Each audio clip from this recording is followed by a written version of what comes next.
This is Matt, and Matt likes football. He likes it so much he watches it every Monday night, Thursday night, and practically all day on Sundays. But now it's February, and football's over. So he thinks with all this extra free time he's got now, he'll get back into shape. And he thinks that he wants to run a 10K, and he's going to start training for it, and he'll just run every day. So he's got his plan, and then he looks at his shoes, and he thinks these aren't going to cut it. So he decides he wants some new awesome shoes, and he saw a great pair in that Super Bowl ad. They were brand name, they were his favorite color, they were light, flexible, and pretty sleek looking. His favorite athlete even wore them in the commercial. So he spends his money, buys his shoes, and Matt's ready to run. So, the first month of Matt's new running program, day 1, he's got his new shoes, he runs 20 minutes, and he feels good. Day 2, he's a little sore. He goes out and runs 25 minutes, and feels fine. Day 3, he's feeling really sore. His glutes, hamstrings, quads, and calves are all very sore. Day 4 comes around, and Matt doesn't even run. So Matt thinks to himself, what's wrong with me? Do I need to see a doctor? Well, not necessarily. What Matt is experiencing is called delayed onset muscle soreness, or DOMS. This is widespread pain that happens anytime you start a new program or increase the workload of an existing program. This usually takes 48 to 72 hours to show up and become pretty painful. So then Matt thinks, well, should I take a Tylenol or ibuprofen? Will that help get rid of this soreness? Well, he could, but it's not really necessary. What Matt should do is gently stretch those sore muscles. He could take an ice bath for up to 10 minutes. That would help decrease the inflammatory process and help with the pain, and of course drink plenty of water. And in 2 to 3 days, Matt will be feeling just fine and can safely return to his running program. So Matt wises up and looks up a good Couch to 5K program, which is a program that gradually increases your workload into safely running longer distances. This is kind of what it looks like. So here's Matt in week 2. The first day of this new program, he will run for like 10 minutes. The next day, he'll just stretch for 15 minutes. The third day, he'll run maybe 20 minutes, and then he'll cross train, and then followed by more running and then resting. So he does this again. Week 3 is fine. He feels great, he's not very sore at all, and he's happy with his improvements.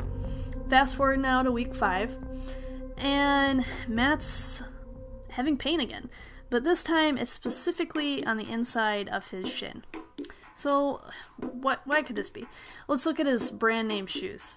There's a couple problems with them. So they're very flat, and there's hardly any midsole. This increases the ground reaction force when he heel strikes during running. The shoe also almost bends in half. It twists, it's very lightweight, so there's virtually no support in the arch of the foot. So let's break down Matt's running. Here is Matt in his striking phase of his running gait. You can see his medial arch is overpronating and collapsing inward. Also, his ankle is coming inwards as well, known as Taylor tilt eversion. And then his tibia, his shin bone, is in turn torquing and internally rotating, which can lead to knee pain in the future. So we have a problem here. This problem is called Shin Splints, also MTSS, which is medial tibial stress syndrome in medical terminology. So what's the cause of this problem? This is the big thing. We need to find the cause of the problem. There's 2 lines of thought. So there's biomechanical insufficiencies highlighted by Matt's poor choice in running shoes. They just don't work for him.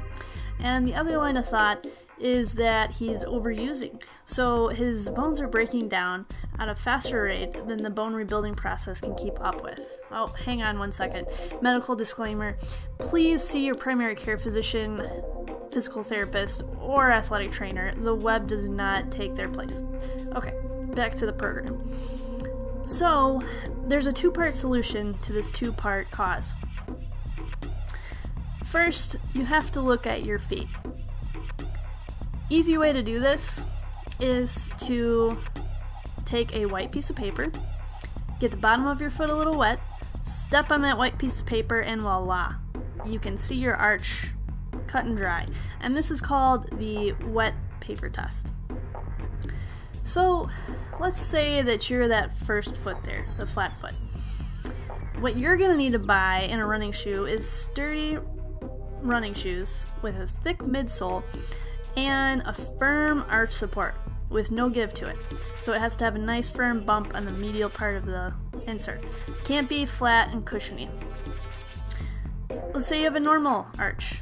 Good for you. But if you're having the shin pain or knee pain, you're going to want a sturdy running shoe with a medium midsole, and you may have to add an extra arch support if your arch is falling while you're running. And if you have a high arch, you're going to need something a bit more flexible. So the second part of the solution is you need to rest. Okay, so the bone in this case, match shin, is being overused and the bone tissue breaks down. Okay, if you don't rest, it's going to keep breaking down further. So you take time off from running until the pain goes away, and you don't have to just sit on your butt. You can ride a bike or swim or something that's offloading that ground reaction force, and you're not pounding your shin bones. And of course, there's always other things to treat the symptoms, but you have to first treat the cause of the symptoms to fix the problem. Thanks for watching.